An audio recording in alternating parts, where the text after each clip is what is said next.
Hello friends, આજે હું એક એવી વાત કરવા જઈ રહી છું કે જે ઘણી બધી મહિલાઓમાં અત્યારે જોવા મળે છે, જે છે પીસીઓડી. ઘણી બધી બહેનો મારે ક્લિનિક આવતી હોય ને તો પૂછતા હોય છે કે ડૉક્ટર, મારે તો પીરિયડ્સ રેગ્યુલર જ નથી આવતા, મારું વજન વધ્યે જ રાખે છે, મોઢા પર ખીલ પણ એટલા બધા થાય છે, પણ હકીકતમાં એમને ખબર હોતી નથી આ બધા લક્ષણો પીસીઓડીના છે. પીસીઓડીમાં ખાસ કરીને 3 પીને ધ્યાનમાં રાખવાના છે, જેમાંનું પહેલું છે પીરિયડ્સ, બીજું છે પિમ્પલ્સ અને ત્રીજું છે પાઉન્ડ્સ મતલબ વેટ.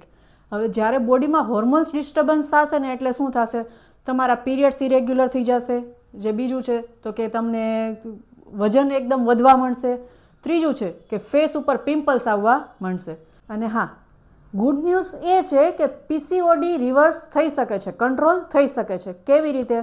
તો કે નોર્મલી તમે તમારા લાઇફસ્ટાઇલ ચેન્જીસ કરો, જેમાં રેગ્યુલર ડાયટ લો, રેગ્યુલર એક્સરસાઇઝ કરો, સ્ટ્રેસ કંટ્રોલ કરો અને ઊંઘ પૂરતી લો.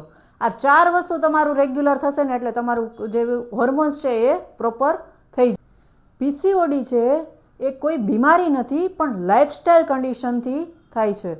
તો આજથી જ તમારી હેલ્થને પ્રાયોરિટી આપો. અને હા, હેલ્ધી વુમન એટલે હેલ્ધી ફેમિલી. Thank you.